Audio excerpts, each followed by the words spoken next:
PM મોદીએ કમલા વિજેસરને મહાકુંભ અને સરયુ નદીનું પવિત્ર જળ આપ્યું. રામ મંદિરની પ્રતિકૃતિ પણ ભેટ આપી. ભારતીય સમુદાયને કર્યું સંબોધન.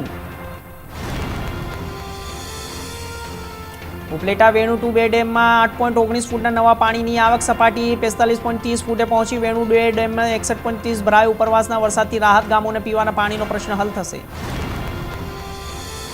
ભુજમાં વરસાદના કારણે બસ સ્ટેશન વિસ્તારમાં પાણી ફરી વળ્યા. વખતની જેમ બસ સ્ટેશન વિસ્તારમાં પણ રહ્યા પાણી અને વરસાદના કારણે ઘૂંટણસમાં પાણી ભરાયા. સુરેન્દ્રનગર શહેરી વિસ્તારમાં ધોધમાર વરસાદ. અંડરબ્રિજમાં પાણી ભરાતા વાહનો માટે કરાયો બંધ. પાલિકાની પ્રી મોન્સૂન કામગીરી સામે પણ સવાલો. બજારમાં ભરાયા ઢીચણસમાં પાણી. 70 વર્ષથી વધુના ઉંમર માટે વયવંદના કાર્ડની નવી જોગવાઈ. મોડાસામાં પીએમજેવાય યોજના હેઠળ વરિષ્ઠ નાગરિકો માટે કેમ્પ યોજાયો. દર વર્ષે 5 લાખની મફત સારવાર માટેના વૃદ્ધોને વિતરણ શરૂ.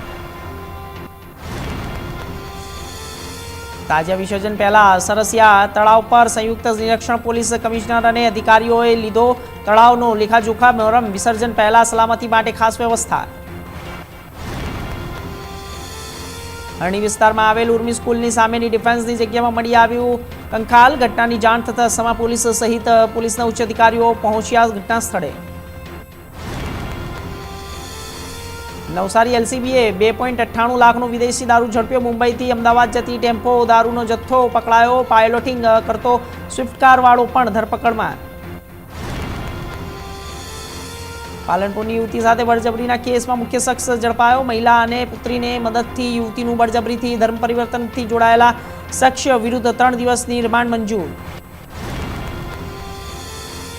બાબરના કટાવધામ ખાતે વૃક્ષારોપણ કાર્યક્રમ યોજાયો. પર્યાવરણ પ્રેમી રક્ષા ચૌધરી દ્વારા 100 વૃક્ષોનું વાવેતર કરાયું. મહંત જયરામદાસ બાપુ સહિત ગ્રામજનો ઉપસ્થિત.